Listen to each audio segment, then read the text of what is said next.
Good day, stats students. So today we're going to be talking about section 8.1. And so this is actually the start of inferential statistics.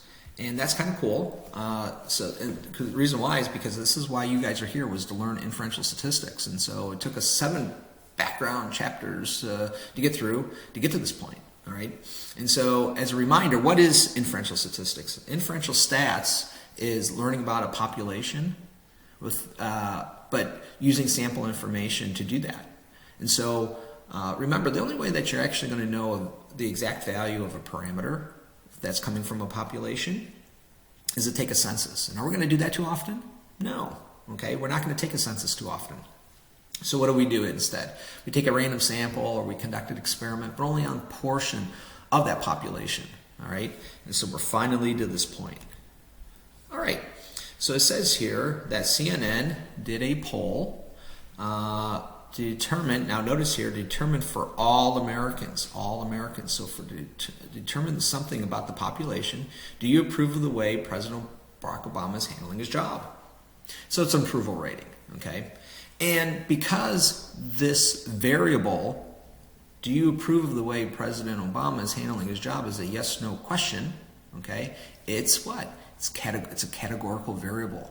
And since it's a categorical variable, all right, we have to go ahead and analyze it with what? Percentages, okay? Or a proportion. And so that's why we're going to be working with p hat and the population proportion p in this particular section, all right?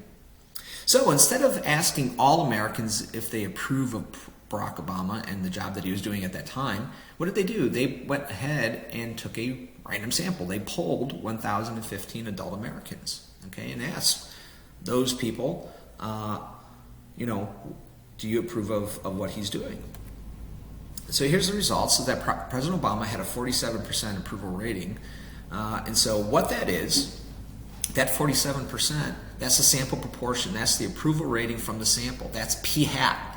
Okay, it's a sample proportion, okay, that's coming from a sample, all right, that's p hat, all right. But here's the thing about p hat. What we found out in chapter 7 is that p hat is a random variable.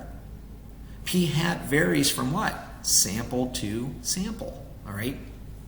And because it varies from sample to sample, we know that probably our p hat that we get from our sample proportion is not going to match the population proportion p perfectly. It's just not. Usually, could it? Yes, it could, but chances are it's not. Okay, but what do we know about p hat in the population proportion p? What we found out is that if you do a random sample or to conduct an experiment, probably our p hat is not going to be very far away from the true population proportion p. All right, and so that's what's going on here. Is that we have to realize that probably for the entire population it's not 47%. It's going to be either somewhat lower than that or somewhat higher, but not too far away from that. Okay. So how does this margin of error of 3% come into play? Well, let's continue. So this conclusion, our sample showed that the approval rating for President Obama was at 47%, but it is possible that the true percentage could be 3% higher or lower than this result. So what we're doing is that we're compensating for the fact that p hat is not going to match the population proportion p. And so what we do is we start with this 47%, and we add and subtract this margin of error. Now, I'm not saying that the margin of error is always going to be 3% for every problem, because it's not, okay? But what can I tell you is that p hat will not be too far away from the population proportion p, and the margin of error compensates for this fact, okay? So for every particular problem, we'll have to calculate exactly what the margin of error is, all right? But for this particular problem, when CNN did the problem, it turned out to be 3%, the margin of error, okay? So what do we do with this margin of error? Well, let's continue. It says here, therefore, the percentage of all Americans who approve of the way Barack Obama is handling his job as president, we think could be as low as 44% or as high as 50%. So think about what we just did.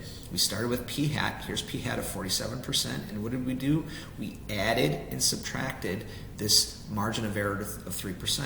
So we took 47% minus 3% to get the 44%. And then we took the 47% and added the 3% to get the what? The 50%. We created this interval, okay? This interval that we created is what we call a confidence interval, Okay, so a confidence interval is an interval where we're trying to estimate a parameter of some sort. Here, the parameter is the population proportion P. So a general formula for any CI, meaning confidence interval, so you'll see that a lot. Okay, so any general formula for any confidence interval, all right, which we're going to designate as a CI, is a point estimate plus or minus the margin of error. We kind of saw that, all right?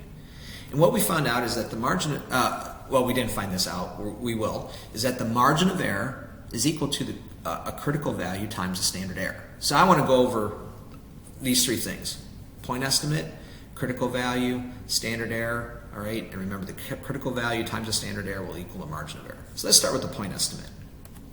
So a point estimate is a single number. That is the value of a sample statistic, such as p hat or x bar. So if we're working with a proportion, we would start with p hat. If we're working with a variable that is quantitative, all right, that means we're going to work with means, and that means our starting point then would be x bar. Okay. Here, since our variable is categorical, we're going to start with p hat. Okay. And so let's say that our p hat was calculated to be 47%, like it was in the problem. Okay. And so here, with this interval estimate, what are we going to do with this confidence interval? We're going to subtract off the margin of error.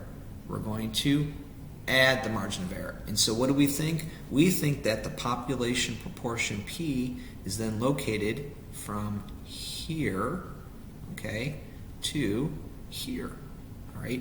And researchers do this every day, okay? Researchers do this every day.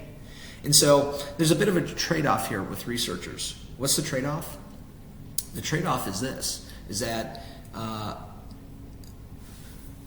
we lose a little bit of precision, okay? Because we don't know the exact value of the population proportion P, but we're pretty sure that its value is somewhere between 44% and 50%, okay? And here's the good part, is that we didn't have to look at the entire population. And now we have a pretty good idea of where the population proportion P was out without looking at the entire population. We only had to look at, what, just over 1,000 people in our CNN poll, okay? We didn't have to ask every American. Now we have a pretty good idea of how Americans think of, the job that President Obama was doing at that particular time. Okay? So the point estimate by itself is not sufficient enough information because, like I said, we know that p hat's not going to match the population proportion P. Okay, exactly. So we have to compensate for that difference, and that's where the margin of error comes into play. Okay, so let's talk about the standard error. All right, standard error, and I apologize about this, but is a modification of the standard deviation of some sort of sampling distribution. Okay. Why do we have to? Oh, you're probably going, oh, why do we have to modify the standard deviation that we learned in Chapter 7? Let me work through this problem, and this is often the case. All right. Is that recall that the standard deviation, the sampling distribution of p hat, is equal to the square root of p times 1 minus p divided by n. Okay. Hopefully that looks familiar to you in Chapter 7. Okay. There's a problem with this. Okay. The problem is that we're trying to find a confidence interval for the population proportion P. And the reason why we were doing this is because we don't know it. Okay? So we don't, so let's think this through. We're trying to estimate the value of the population proportion P. Okay? That's why we're creating a confidence interval for it. We don't know it. We're unwilling to look at all Americans or whatever our population is. Okay? So how can we use itself, how can we use P to go find itself? That doesn't make any sense, okay? So we have to modify this idea of the standard deviation, the sampling distribution of P hat, okay? So the resolution here is that we're going to go ahead and substitute the sample proportion every place that we see the population proportion in this formula over here. So what do we get? The standard error of the sampling distribution of P hat is then equal to, notice that we just have the simple substitution here. Every time we see P, we put in P hat. And so there's your standard error, okay? And so that solves the problem, okay? But now we got to call it something slightly different, okay? This is the true standard deviation the sampling distribution that P had up here. Here we had to modify it, we had to give it a different name. All right, and that's all that's really going on here, okay? What about the critical value? The critical value, this is the number of standard errors to go out in both directions to create the confidence interval, okay? And so this value comes from a probability distribution such as the standard normal distribution Z, okay? And it depends directly upon what's called the confidence level, okay? The confidence level. So the confidence level is the probability that our process will produce a confidence interval that will contain the parameter, okay? And so basically, when we go ahead and set the confidence level, we're basically saying how confident we are in the process that the confidence interval will actually do its job in capturing the parameter. So if creating a confidence interval, for the population portion P, okay? So I'm giving you a little hint. This does not apply when creating a confidence interval for mu, for the population mean. Okay, that's another section. So this only applies to the population portion P. Okay, there are different confidence levels that we generally use in statistics: 90, 95%, 98, and 99%. And so you can imagine that for 95%, based upon the empirical rule, it should be, the critical value should be close to what? 2, right? Because of the empirical rule. Notice here, the exact value when we create a 95% confidence interval is what? It's 1.96. It's almost 2. Makes sense, okay? Hopefully that makes sense based upon the empirical rule. Well, if we create a confidence interval and the confidence level is stated at 90%, our critical value would be 1.645. 98% it'll be 2.33, at 99% it'll be 2.58. Okay, and so we're going to read the problem. Oh, by the way, this confidence level will be stated very directly in the problem. It will be stated in the problem, and you'll see that when we get to section 8.2. Okay, and so these confidence interval, it'll state something like this. Create a 95% confidence interval. Once you see that, okay, and we're creating a confidence interval for the population portion P, your mind should go straight to, we're going to use 1.96 for the critical value, okay? If we create a 99% confidence interval, we would fill in 2.58 for the critical value. 90% will fill in 1.645. 98, so 90 is 1.645, 98 is 2.33. Okay, so notice that as we're more confident, we gotta go ahead and make the critical value just a little bit bigger. And if our confidence level is a little smaller, okay, then our critical value will get smaller. All right. So